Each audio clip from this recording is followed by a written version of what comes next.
Okay, get started in a few seconds, so settle down. Just trying to work out the microphones.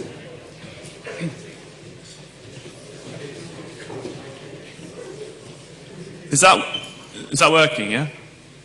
Yeah, okay, cool.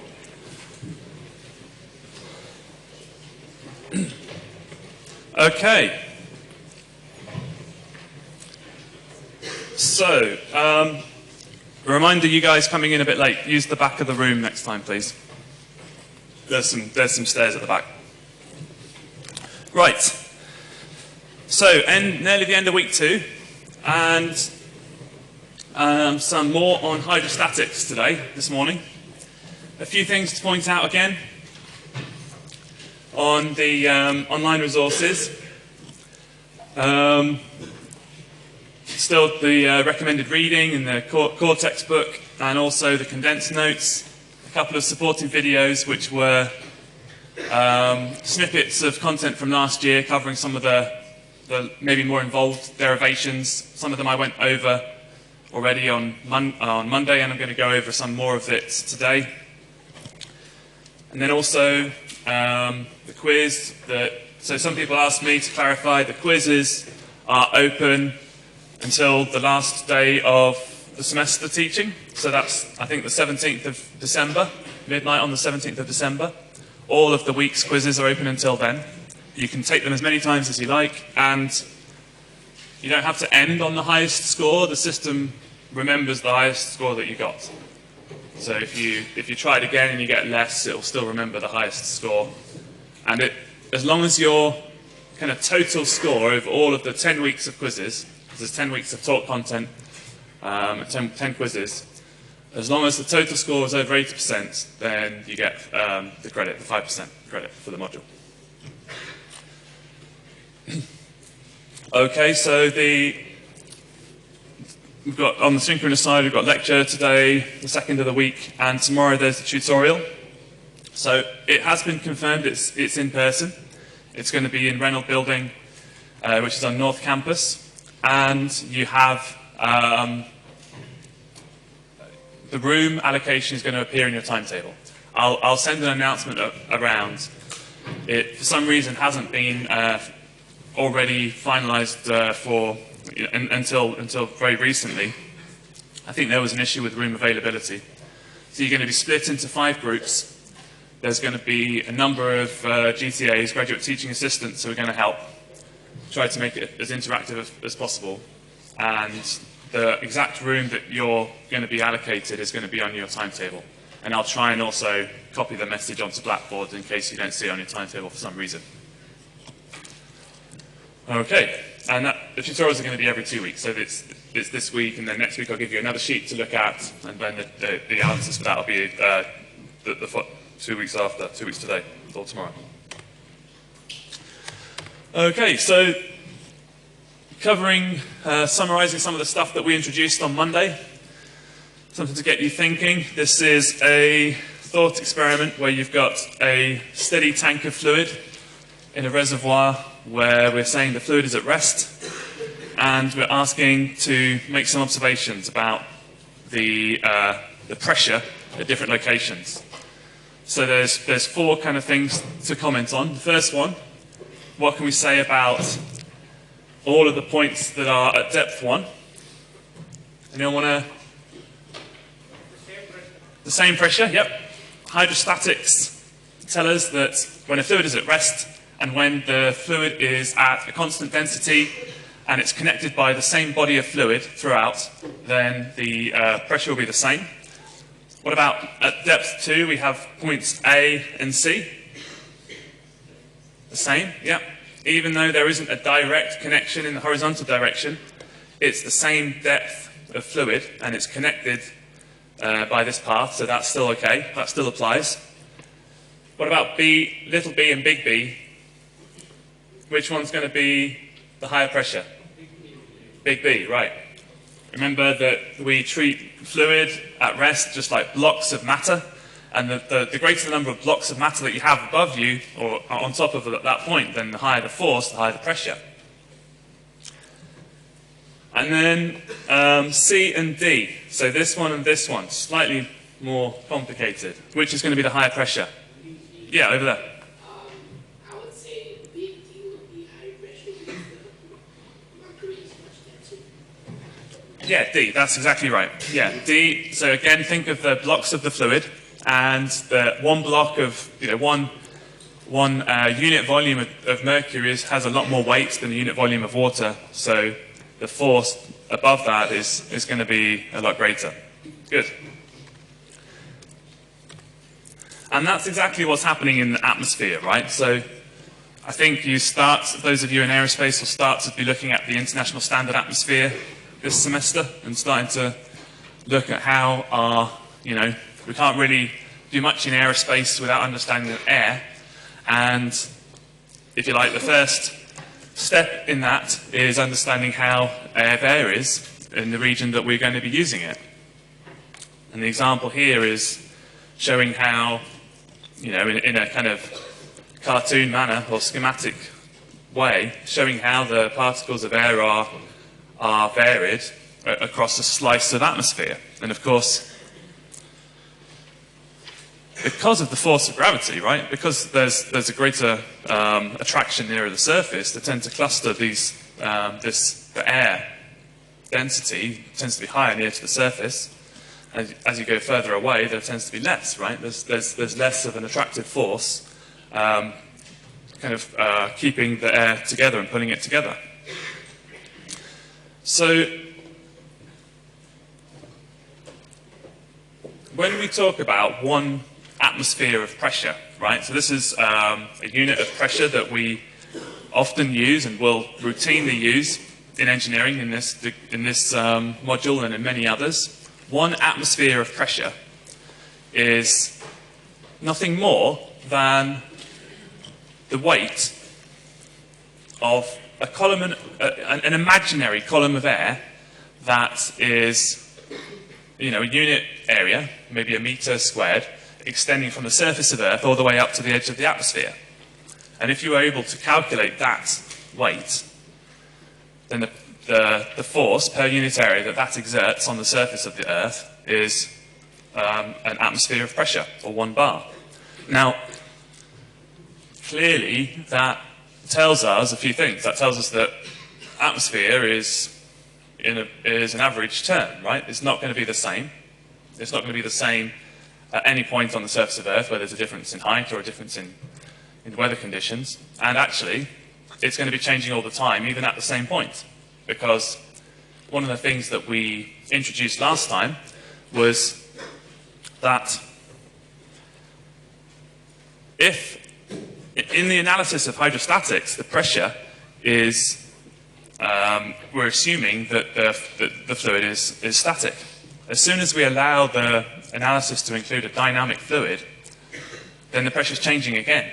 So if, of course, as is the case in our atmosphere, there is a dynamic air, there's wind, there's a variation in velocity, in a very complex way across the height of that column, then of course the pressure and the amount of air per unit volume is going to be changing. So this is a very approximate measure. But nevertheless, it's good enough for our purposes. Okay. Right, so a few other concepts. We're going to be mainly introducing some concepts today. So we're going to be introducing and kind of going over some of the definitions that you probably have seen in the course book so far. Again, if you've got questions that are arising, we've got people on the forum now. So if you want to ask questions, you can do, and in real time we can answer those questions. The atmosphere, like I said, is a way to measure the pressure as a result of the air, the column of air that's above the surface of Earth at a certain point. That's a big number, and actually, if we're always operating at the surface of Earth, we can take that number away and make a more practical number, which is the deviation of the pressure from that amount. And that's the gauge pressure. So often, the pressure that we talk about in engineering in practical terms is the pressure that we measure. And usually, we measure when we're taking measurements as engineers, we take the deviation away from a normal. And in this case, it's no different. We're looking at the deviation away from the atmospheric pressure. When it's higher, it's called the gauge pressure. Sometimes when it's below the atmospheric pressure, it's called the vacuum pressure. But you can also think of it as the gauge pressure, just so that you're aware of the terminology. And this is just a relative measure of the pressure. And it's a lot more convenient to, remember the difference rather than the absolute number.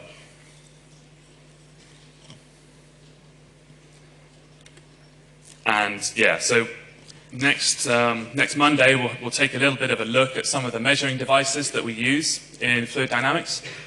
And this is, if you like, this is the first one. A pressure gauge reads the difference between the local pressure and the atmospheric pressure. And we use this all the time. Is there any questions on that before we move on?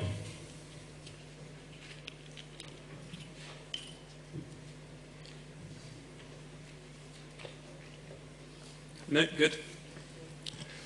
Okay, so two other things that you will have seen if you've had a look at the textbook. If you haven't, then I can introduce them now. That we're going to use a lot in this module and in future versions of fluid mechanics are specific gravity and specific weight. And if you haven't noticed by now, then I can point out that in engineering, we're always looking for quick tricks, convenient tools to simplify our analysis, to simplify comparison, to make it clearer what is the critical values in our design, in our evaluation. And in doing so, we often look for ratios, or we often look to combine common numbers so that the amount of information that we have to remember is reduced. It's just a purely practical way of doing things in engineering. And one such example is the specific gravity, which, given that often we are looking at the relative forces of objects immersed in fluids, or two fluids next to each other, becomes a really practical term, particularly for buoyancy. And the specific gravity, it sounds a bit kind of complicated, not really clear what it is. All it is the ratio of two densities, and we usually use a common density as the denominator. So it's usually liquid, it's usually water, sometimes it's air. And so then you're looking at what is the relative density of a quantity relative to a kind of a commonly known fixed value. And in particular, if it's water, that tells you whether or not it's going to float, right? And in buoyancy, which I think you're going to look at in around week 7, you're going to be using that quite a lot. If it's less than 1, that means that the fluid or the object that is in the water has less density than the water, so it's going to float. If it's more than 1, it's going to sink. Now, so specific gravity is pretty useful for buoyancy. Specific weight, we saw it briefly on Monday, and you will have seen it probably several times already in the notes. Is represented by gamma, right? So this looks like an italic Y, like gamma.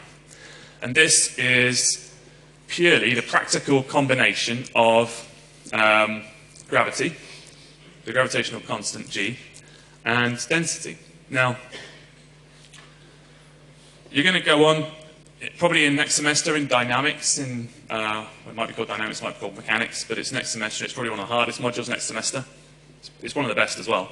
But it's, you're going to be looking at how forces vary and how objects respond, what the motion that objects have in response to forces. And one of the things you look at is the force of gravity and how it varies. Of course, gravity is a force which is a function of how far you are away, or an object is away, from another object. And generally, if we're talking about Earth, that object is the dominant object, the dominant mass, and you're talking about how far away are you from the centre of Earth. Now, most of the time when we're on the surface of Earth, we are a very similar distance away from the centre of Earth, and so we can use the constant g, which is commonly taken 9.81. Again, that's going to vary quite a lot, depending if you go up or down, a hill or a mountain, and actually depending on what is the actual geological composition of material between you and the centre of Earth. But nevertheless, we choose to have this as a constant, and because it's a constant, we can combine it with the density of the fluid that we're looking at. So we often combine density and gravitational constant g, 9.81, into one term, gamma, and we call this the specific weight. And by remembering this quantity for a different fluid, it's just another thing that saves a bit of time. As an example then, for mercury, with the symbol Hg, then you have a density of 13,560 kilograms per meters cubed. So the specific gravity is the ratio of that number to the density of water, which is around 1,000.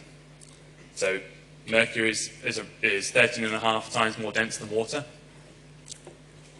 And the specific weight of mercury is the density of mercury times g, so basically times 10. And, okay, so often you'll see these information provided in this form. So not only do you have to be aware of how to kind of obtain that information, you have to be aware of how to use it. So maybe in an exam, you won't be given the density of mercury, but you'll be given the specific gravity of mercury. Okay. That, again, is probably a new thing, but is there any questions on it? Yeah? Yeah?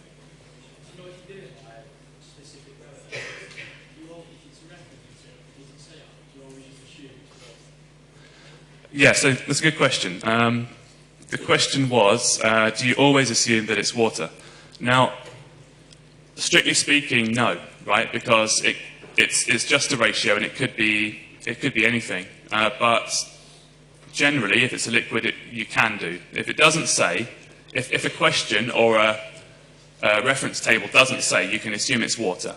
If it's, I think the rule of thumb is, if it's not water, then you would expect the question or the reference table to say so. Yeah? The units of what? Of specific gravity?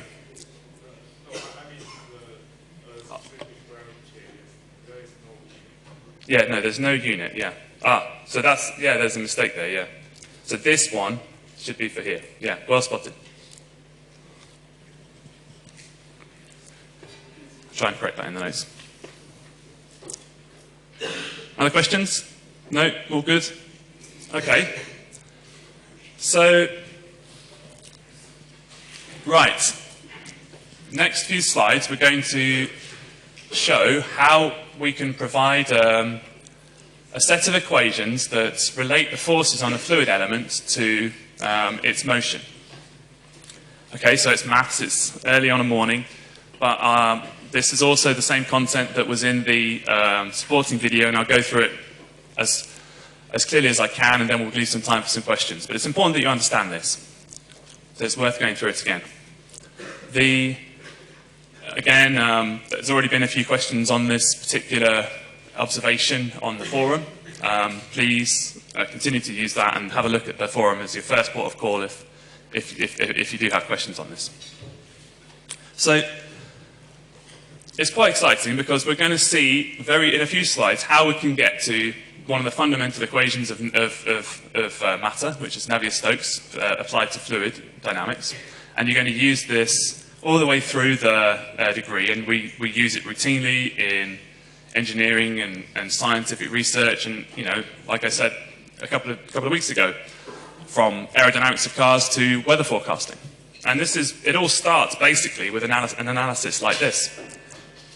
Not sure what that is. Okay, so you start with an element of fluid. And so on Monday we looked at a wedge shape, like a triangle extended into the page, and this time we're looking at a cube. It doesn't really matter.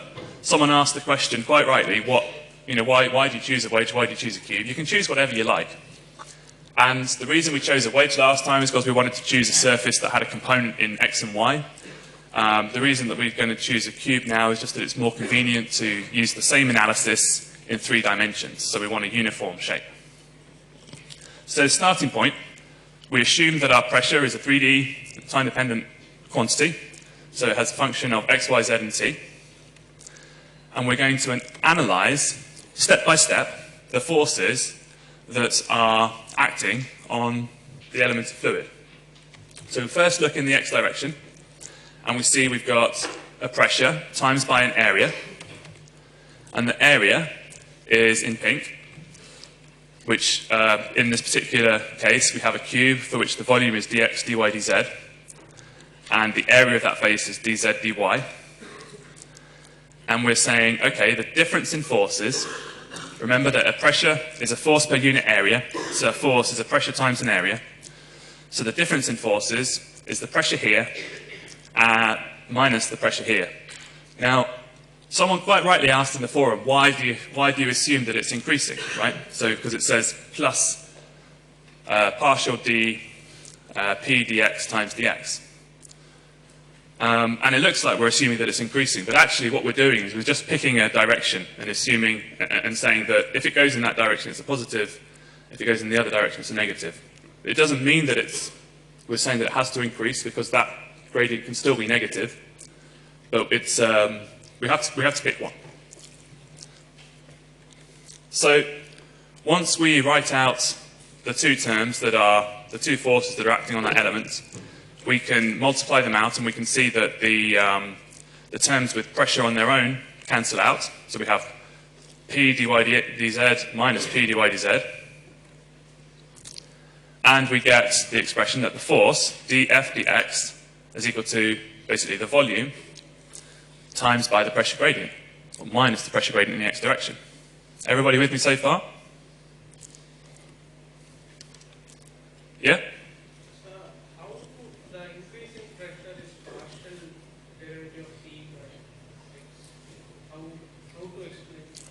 Okay, so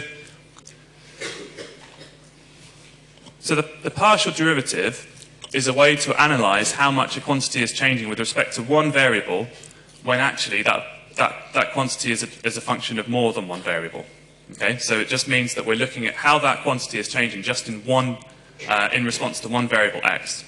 But otherwise, just consider it as a term which says if you go a small amount in the x direction, there's going to be a small change in the pressure. And then we're saying how much of a change in pressure will there be over the distance dx. So you times the gradient by that term, and you just get an incremental change in pressure. Yes? So basically, all we need to know is that the sum of the forces in one component is equal to the partial derivative, is equal to the pressure gradient in this component's component. Right. So, yeah, so the comment was that in summary, you can say that the sum of the forces when the fluid is at rest, well, not necessarily, the sum of the forces is equal to the pressure change in one direction.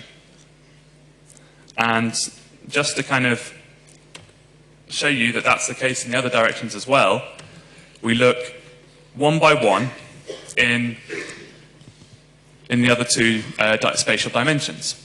So here, we're saying what is the equivalent expression in the y direction.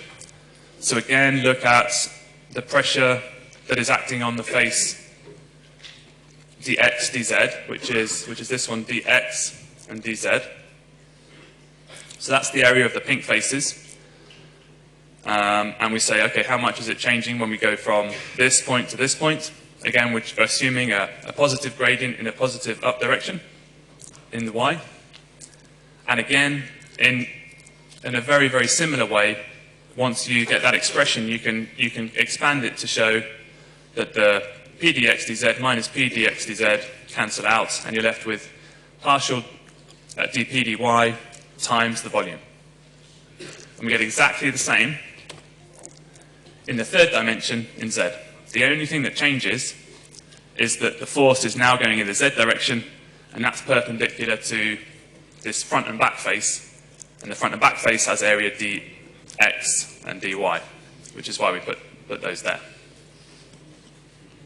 Okay, that looks pretty complicated, but if you do it step by step and apply the same logic on each row, then you should be able to see where it's coming from. Yes? In most cases, will we be given the change of the particle gradient So would you be, is the question, would you know the variation of the pressure? Yes, absolutely, absolutely. So when we, what we're doing now is defining our toolkit. We're setting up an equation that we can use in a general situation. That's why that's why we zoom in. So remember, this cube is assumed to be right at the center of a very large tank of fluid.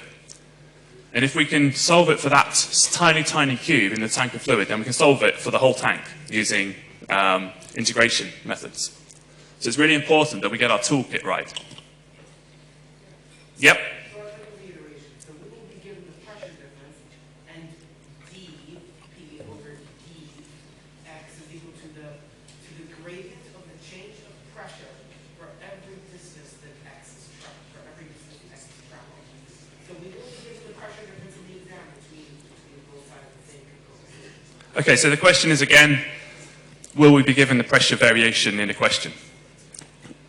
I think what we are constructing is an analytical form, and I'll show you on the next couple of slides that we get an expression that we can then use in an engineering tool. So wait a couple of slides, and if it's still not clear, let me know.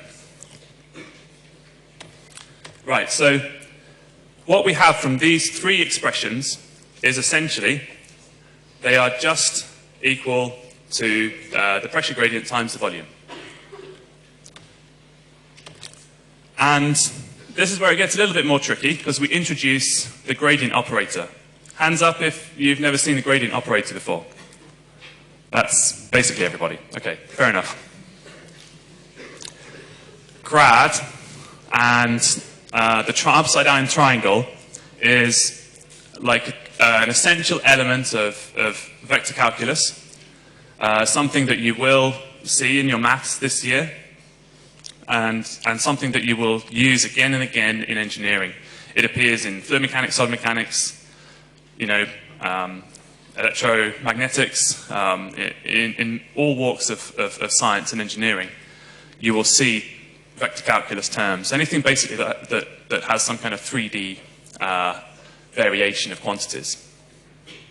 And for now, think of it as a vector. It's a vector because it has an I component, J component, and K component. I being X, J, K, so J, Y, and K, Z.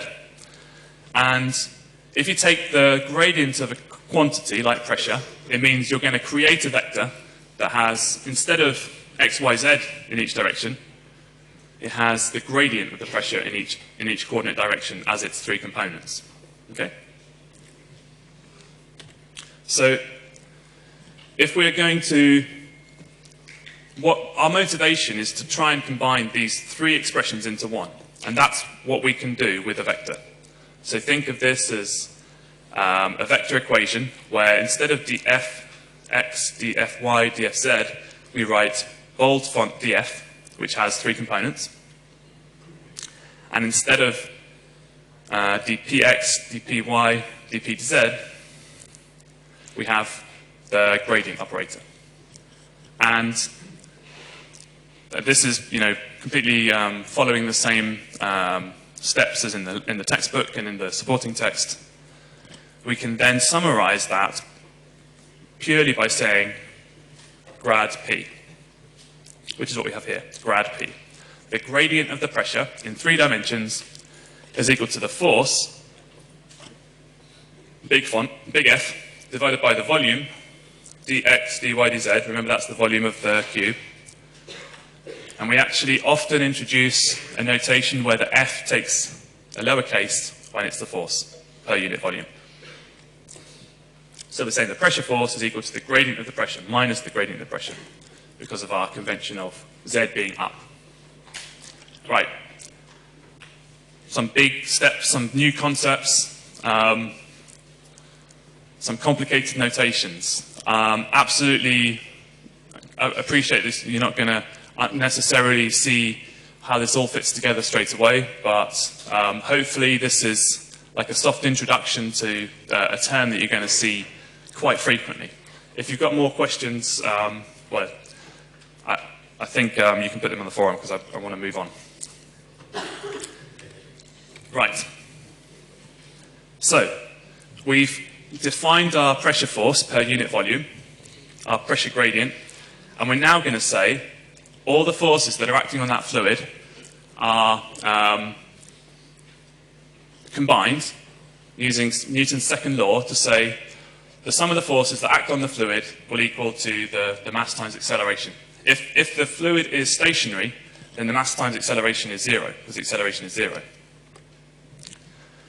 And so the force per unit volume, F, is equal to PA, because the volume here is divided on the other side to get the small f, and you're left with the density times by the acceleration. And this is very interesting because this is our kind of summary of all the forces that can act on a fluid, right? This is the complete description of a fluid's behavior in a system. It has not just pressure, it has a gravity force, and it has a viscous force. So this is the first step towards defining the Navier-Stokes equations, which give you an exact and absolute and always consistent description of fluids. That's all it is. It's Newton's second law. The sum of the pressure force, the gravity force, and the viscous force is equal to acceleration.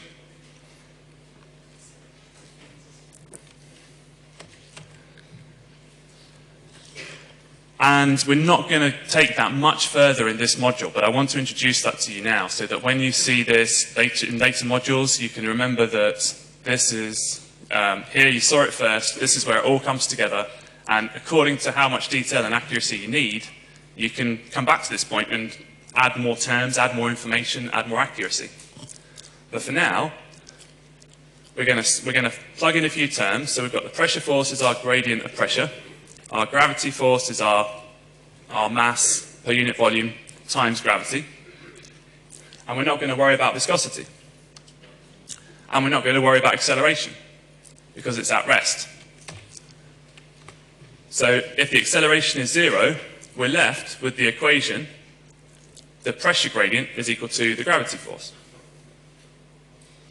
And that is what we looked at on Monday. We used the expression dP dz is equal to minus density times g, which is equal to minus the specific weight.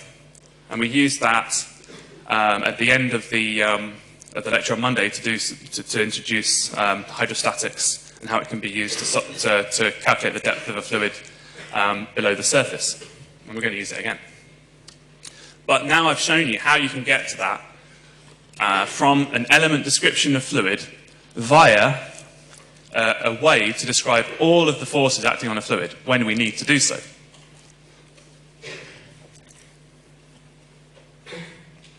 Okay, so we're going to come down to earth a little bit and start putting this into practice. This is important, but it's something that you're going to have to look at several times to fully appreciate, perhaps. But you need to understand what are the assumptions and what are the steps involved in getting to this set of equations. And if you've understood this, then give yourself a pat on the back. It's a great progress. You've just understood how, from first principles, to understand the complete description of fluids in a hydrostatic fluid. Okay.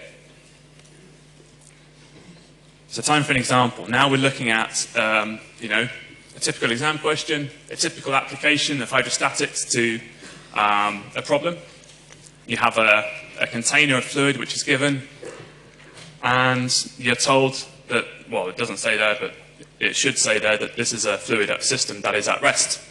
If the fluid system is at rest, you know that the acceleration is 0, and you can apply the equations that we just developed on the other screen. And remember, dp dz is equal to rho minus rho g. If you integrate both sides, you get the pressure difference is equal to the constant density times gravity times the height difference. At this point, the most important thing to remember is that z is defined as vertically upwards is positive.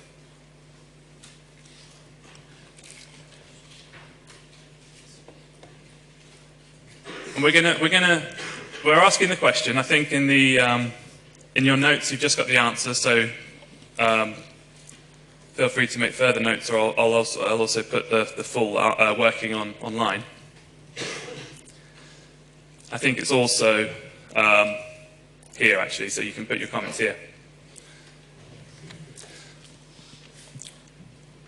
We're asked to find what is the pressure. If we know the pressure at this point, which is the interface between the two liquids, what is the pressure at the bottom and what is the pressure at the top? Okay, first observation. This tank is a weird shape. It hasn't got straight sides. It's got slanted sides at 75 degrees. How important do you think that the shape of the tank is here? Absolutely nothing. Yep, absolutely right. Yeah, it doesn't matter one iota. The shape of the tank is completely immaterial to the question, what is the pressure at the top and at the bottom? If you needed to know the weight of the complete tank, then yeah, you need to know the volume, but it doesn't matter one little bit for now. Okay, so walking you through the analysis, right? So the first part, the pressure at the surface, we're saying, okay, what is P2? The pressure at the surface is, so we're starting here, so P2 is the pressure at the surface. Really, if I'm doing this properly, I'm going to write 1 here and 2 here, just so that I don't forget that this is point 1 and this is point 2. But I've said instead the word surface. So pressure at the surface is equal to pressure at the interface minus the change in height between here and here, times the specific weight of water. Right, so it's a minus sign, which means that the change in height, which is positive because it's going in the z direction, what does it mean? I was asking a question about why do you need the angles of why do you need the 75? Yes, it's a really good question, and it's a red herring. You don't need it to answer this part of the question. So it's just there to make you think about what information you need. It's a typical example from an exam question. Maybe the next part of the exam question would be, what's the weight? But the pressure at the surface is going to be less than the pressure at the interface because it has less fluid above it. If this is free to atmosphere, then it might have air above it. So it's not going to be completely a zero pressure, but it's going to be less. So you need to know what is the specific weight. So it's the density of water times G. And then you can take the pressure at the interface, and you can then take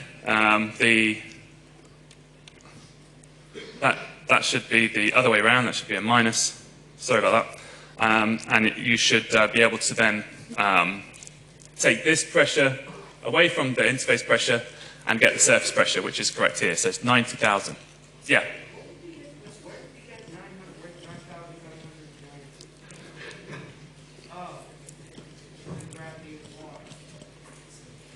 Yeah, so you have to times it by the height difference.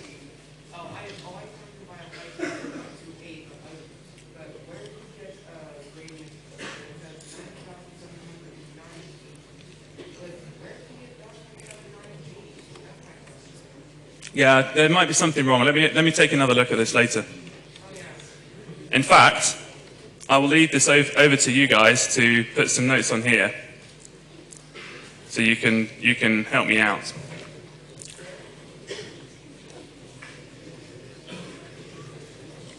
Okay. And then the exact same principle applies when you're going in the other direction. when you're going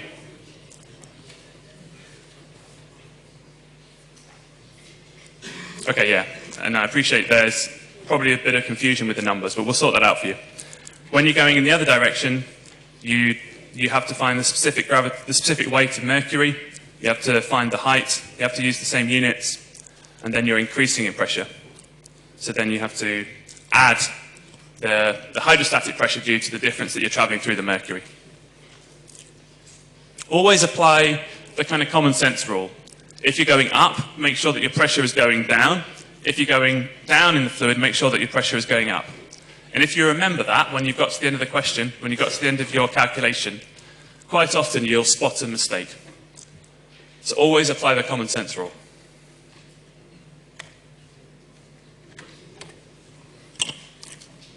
Okay. So, a couple of things to point out. On Monday, we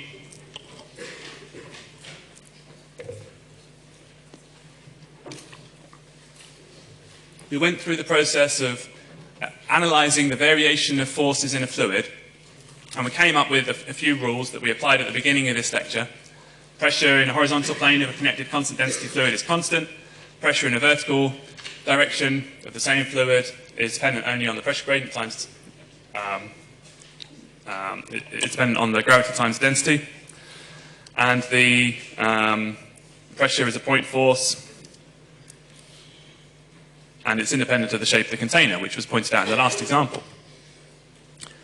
So if you have this quantity and you integrate it, you have this general expression, which we used in the last example, which relates the pressure change to the change in height. Now, the analysis that we perform at this point depends on whether it's a gas or whether it's a liquid. So far, we've just assumed that we've only considered it in a liquid. And we need to be aware of how we would treat a gas. So when it's a liquid, so we introduced on Monday the fact that if it's a liquid, we take the rho g outside the integral because liquids are much higher density and they have much, much lower compressibility than gases. It's very hard to squeeze them. So to all intents and purposes, most of our analysis will not require you to consider the change in density of a liquid. So it's entirely reasonable to neglect that variation and to take the density outside of the integral. However, you cannot do that with air. You cannot do that with gas. If you look at the same expression, so the same expression, P2 minus P1 equal to minus the integral from 1 to 2 of rho g dz, when we look at a gas, two things are happening. Usually, it's covering a much larger range. So you can see, if we're looking at from the surface of the ocean to the bottom of the ocean, there's 11-kilometer variation. In the diagram, is saying that highest flight is 20 kilometers. Actually, we consider often the effect and variation of density up to the edge of space at 100 kilometers. So there's a much, much larger variation in both gravity and in density. So to clarify that there is a variation in gravity, but it's what we're going to show here that it's actually something that we can ignore. This is the Newton's universal law of gravitational attraction, and this is saying that the ratio of, or the gravitational acceleration between 2 point masses is equal to the inverse square of the distance between them. So if you have two masses, so an object and the center of a planet, Earth, then the force of gravity that is acting from both sides between them is equal to the square of their distance.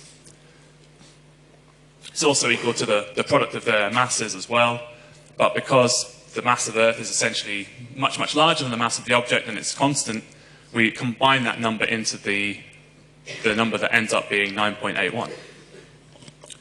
And what we're showing here is if we go 20 kilometers above Earth and find the difference in gravity at that point, it's only it's barely 1% of what it is at the surface. It's going to be less. Gravity is obviously decreasing as you go higher, as you go away from the surface, but it's only going to have reduced by about 1%. In contrast, the density changes massively from the surface of Earth, where the density of air is 1.25 kilograms per meters cubed, to the edge of space, where effectively it's 0. So we need to take that into account if we're going to look at how the forces are changing in the atmosphere. And this is where it starts, there's some examples of some more challenging problems. So far, we've introduced the basic kind of things that we need to apply the hydrostatic pressure law to. But here, I'm giving you 2 examples of more complicated problems. I'm not going to go through them now. They're both introduced in the supporting video, and they're going to be the subject of tutorial questions in the next few weeks. But I just want to introduce how you approach them. So the first one, you have stratified fluids. So in this example, you have the least dense fluid, oil, stratified above water, which is stratified above a greater density glycerin and a greater density mercury. And in order to find the pressure at the bottom, we have to apply the hydrostatic law progressively from one interface to the next. And the way that we do this is by using points to define the locations that we're going to do the analysis at, and then to step by step from point 1 to point 2 all the way to 5 to work out what is the incremental pressure.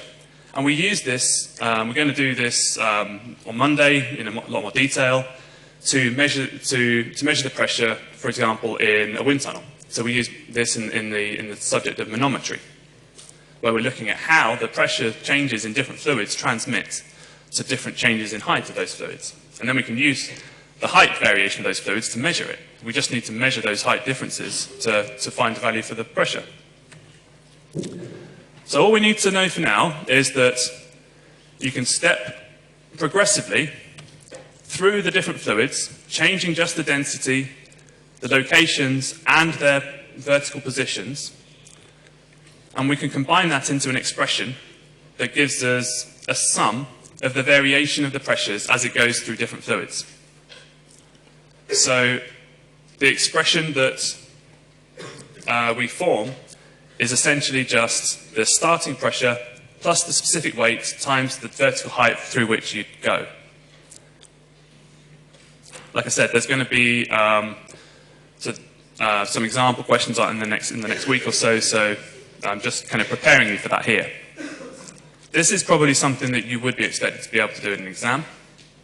In contrast, this probably isn't, but it's something that you're going to need to know, that it exists, because it's fundamental to aerodynamics and it's fundamental to gas laws. So in this example, we've got a picture of the atmosphere, we've got some kind of basic description of how the atmospheric quantities are changing with height, and we're then applying a variable density using an ideal gas equation to obtain a much more complicated integral. And we have to assume different laws, different variation of pressure for different parts of the atmosphere. This is just the kind of an introduction to that. I go through that in much more detail in the supporting video to show how you can obtain those equations. But again, this is for your background information. It's not necessarily something that you'd be asked to do on demand in an exam. But be aware that while in most cases in a liquid we're assuming the density to be constant, we definitely can't say that for a gas. And so we need to be kind of conscious of how to use that analysis. So yeah, if you want to see more about that or the other kind of more complicated problem, have a look on Blackboard. And next week we will be looking at pressure measurements. Right, that's it. See you Monday. Have a good weekend.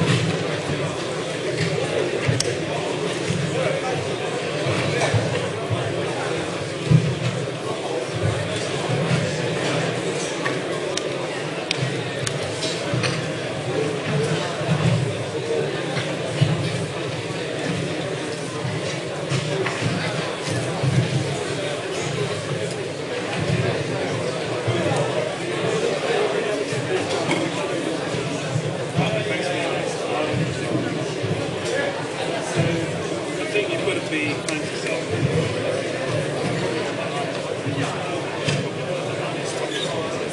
It's combining like really complex physics with mathematics.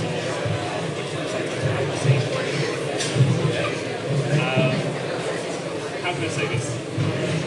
It's a big step, but it's worth it because you're going to use it so many times to do it. So we're here to help. And the principle of this is that it's like direct learning every single thing. You don't need to go away from doing this, but it's like